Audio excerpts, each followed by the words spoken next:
Welcome to Bible Club. So we're going to continue from where we left off, day 4. Day 5. Day 5, we talked about the fish or the marine life being created and the Cambrian explosion. And now we're going to move on to the birds, the creation of birds. And I'm just going to reread verse 20. And God said, let the waters bring forth abundantly the moving creatures that have life, and fowl that may fly above the earth in the open firmament of heaven. So the fowl here means the birds. Verse 21. And God created great whales and every living creature that moveth, which the waters brought forth abundantly after their kind, and every winged fowl after his kind. And God saw that it was good. And God blessed them, saying, be fruitful and multiply, and fill the waters in the seas, and let the fowl multiply in the earth. And the evening and the morning were the 5th day. So once again, it continues with the words that say after their kind. So in the evolution theory, they teach that fishes evolved into walking creatures or flying creatures like birds.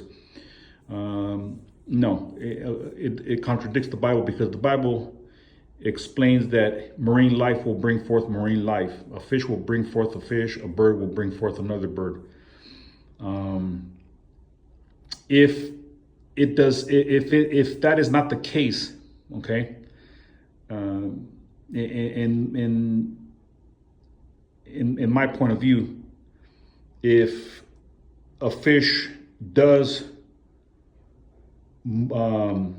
change into a walking creature or into a flying creature, then that I believe that is more of a hybrid creature, and that's a different story. Okay, but according to what the Bible says, a fish will bring forth a fish, and we're going to talk more about the hybrid theory later on as we move forward.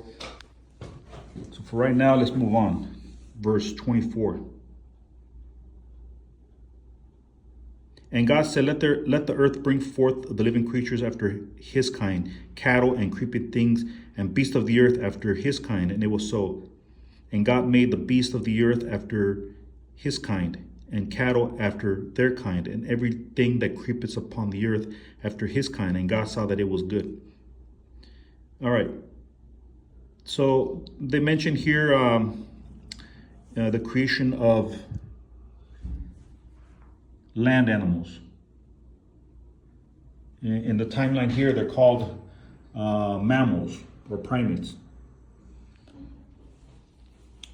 Here, they're called beasts. And so one thing to note here is that we are on day 6, and they're talking about beasts being created. So just keep note of that right there, because in the book of Revelation, there is something that mentions the mark of the beast and the number 666. So that has something to do with this right here, day 6 and the beast being created. That's a different story though, so let's continue. Let me see here.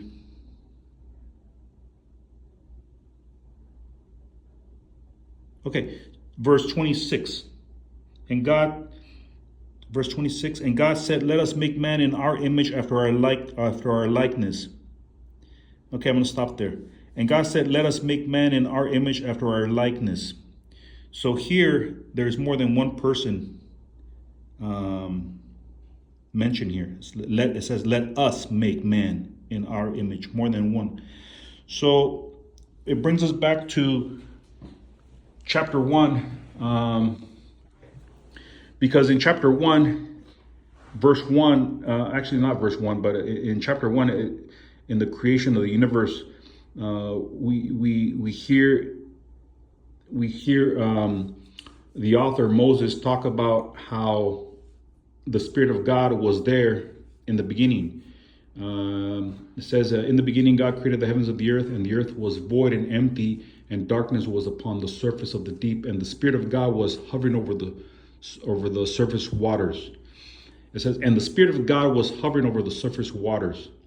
So after that, the next section, it talks about how God spoke creation or the universe into existence, but it mentions just the Spirit of God was there. Okay, but now we're in the day 6 in the creation of humans, and now we're brought back to God in the picture, creating humans in His image. But there's more than one person there. So obviously, we already know that the Spirit of God was there in the beginning. So obviously, He's here in this section here.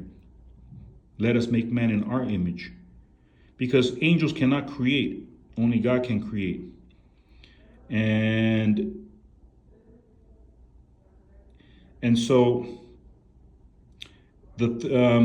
this is where the Trinity comes in play, because after the Spirit of God, we are introduced in later on in the Bible about God the Father and God the Son. So we're assuming here that the Trinity is here. Let us make man in our image. So let's continue. And let them have dominion over the fish of the seas and over the fowl of the earth. And over the fowl of the air and over the cattle and over all the earth and over every creeping thing that creepeth upon the earth. So God created man in His image. In the image of God created He him, male and female created He them. And God blessed them, and God blessed them, and God said unto them, be fruitful and multiply and replenish the earth and subdue it, and have dominion over the fish of the sea and over the fowl of the air and over every living thing that moveth upon the earth. Verse 29. And God said, behold, I have given you every herb bearing seed which is upon the face of the earth, and every tree in the which is the fruit of a tree yielding seed, to you it shall be for meat. And to every beast of the earth, and to every fowl of the air, and to everything that creepeth upon the earth, wherein there is life, I have given every green herb for meat. And it was so. And God saw everything that He had made, and behold, it was very good. And the evening and the morning were the 6th day. Okay, once again, I don't know if I mentioned this before, but day 6, the beasts are created, and so is the first humans. Later on, we're going to find out about the first humans, Adam and Eve. So, in the book of Revelation, there's a section there that mentions something similar about what we just read right now, day 6 and the beast. So in the book of Revelation, it talks about the mark of the beast, and it has a number. The mark of the beast is 666 in the book of Revelation. It states that. So that's something to do with what happened in day 6, by the way, where the beast is created on day 6, and so is the first man, Adam. So in the Bible, we have the number 6 as assigned to man and beast. Something similar to what the book of Revelation talks about. And we're going to find out later on about that and how all that is related to the crucifixion week also. Thank you for watching.